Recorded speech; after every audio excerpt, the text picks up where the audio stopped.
ഇസ്രയേലിന് മുട്ടൻ പണി കൊടുത്ത് ഇറാൻ. ഇസ്രയേലിന്റെ വജ്രായുധം അയൺഡോമിന്റെ ബലഹീനതകൾ മനസ്സിലാക്കി ഇറാൻ.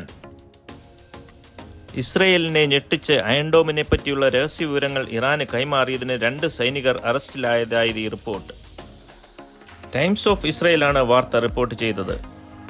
2 റിസർവ് സൈനികരാണ് അറസ്റ്റിലായത്. ഇസ്രയേലി പോലീസും രഹസ്യാന്വേഷണ വിഭാഗമായ ഷിൻബറ്റും ചേർന്നാണ് അറസ്റ്റ് നടത്തിയത്. സൈനികർ വടക്കൻ ഇസ്രയേലിൽ നിന്നുള്ളവരാണ്.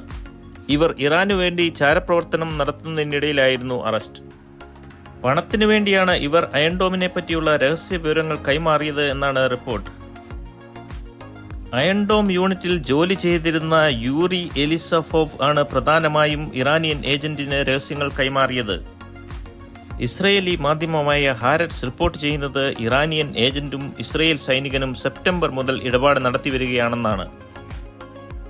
2024 ഒക്ടോബർ 1 ഇറാൻ 200ഓളം ബാലിസ്റ്റിക് മിസൈൽ ഉപയോഗിച്ച് ഇസ്രയേലിനെതിരെ ആക്രമണം നടത്തിയിരുന്നു. ഭൂരിഭാഗം ഇറാനിയൻ മിസൈലുകളും ഇസ്രയേലിന് പ്രതിരോധിക്കാൻ സാധിച്ചിരുന്നില്ല. 2ാമത്തെ സൈനികൻ IDF കിറിയ ഹെഡ്ക്വാർട്ടേഴ്സിൽ വർക്ക് ചെയ്യുന്ന ആളാണ്. ഇസ്രയേൽ പോലീസ് പറയുന്നത് യുദ്ധസമയത്ത് ഇവർ 2 പേരും ശത്രുക്കൾക്ക് തന്ത്രപ്രധാനമായ വിവരങ്ങൾ കൈമാറിയിട്ടുണ്ട് എന്നാണ്.